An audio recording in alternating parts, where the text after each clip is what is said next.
They have Aiden in holding right now, Brian explains.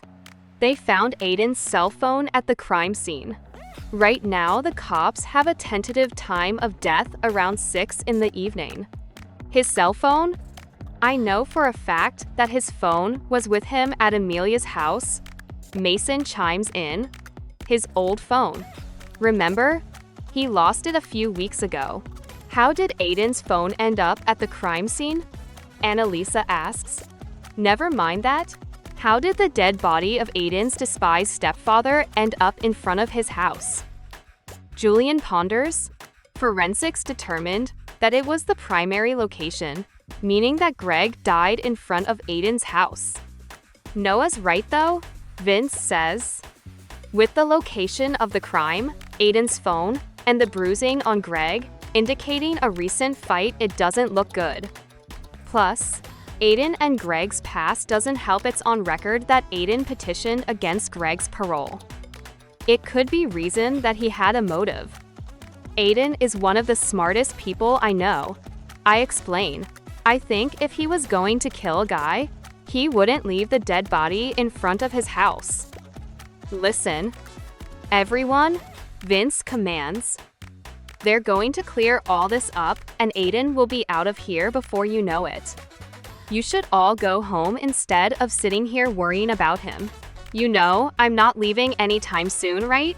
I turn to Mason. Of course, I know that. Taking the seat beside him, I slouch back.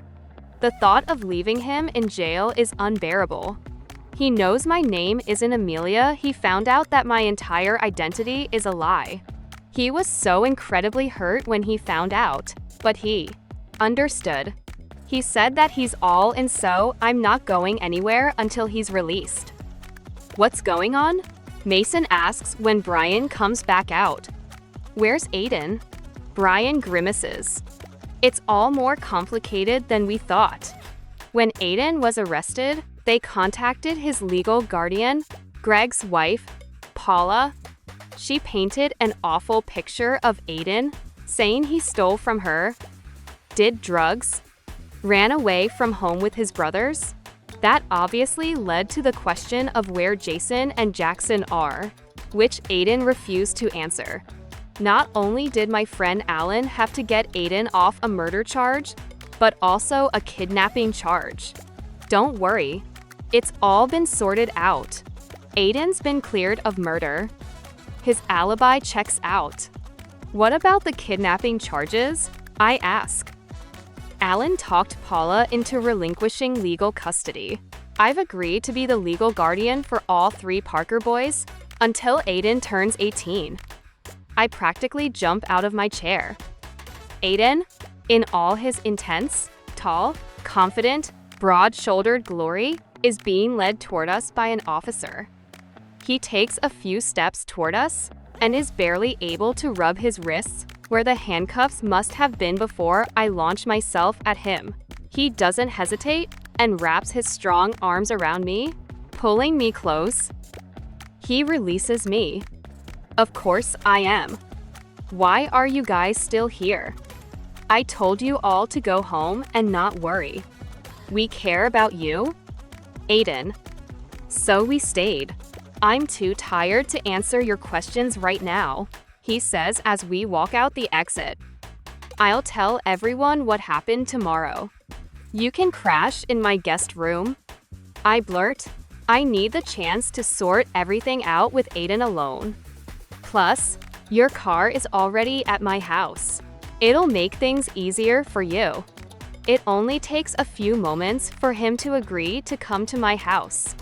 Before I can open the driver's side door, Aiden's behind me. Suddenly, we're chest to chest. His deep voice is low and even. We were interrupted. We were? His hands tug my hips to his. He leans down and kisses me, roughly and fiercely. Come on, let's get out of here, he says, his warm hands vanishing from my waist as he walks around the car. As I pull out of the parking lot, the road has that late-at-night quality. Thea? He says, breaking the silence. Yes, I answer, my heart skipping a beat at hearing my real name in his deep voice. The tapping is driving me crazy. How are you holding up? We didn't have enough time to talk about your secret. You know I'd never tell anyone. But I was worried about you being in a police station. If those articles are a snapshot of what you went through, then being there must not have been the easiest thing for you. Normally, it would have brought up some bad memories. I say, you literally spent hours in jail being questioned about a murder. Your stepfather is dead and your house is a crime scene, and the first thing you do is worry about me? I knew I didn't do it, and I knew my alibi would check out.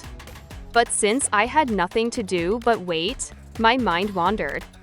After opening up, trusting you, telling you things I've never told anyone, I was pissed, thinking that you didn't care, that my feelings weren't being reciprocated. I'm sorry. I kept those secrets because I had to. I wanted to tell you so many times, but I couldn't. I'm not mad at you, and I mean it, he assures me. What can I do to help? There has to be something we can do. Please? You can't help. I can help. I'm Aiden Parker. Not this time. Aiden. You can't help? I snap.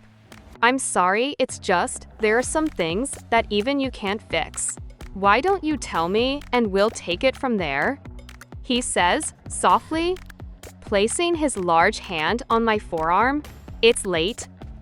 You're exhausted. Why don't we get some rest and I'll tell you the entire story tomorrow, okay?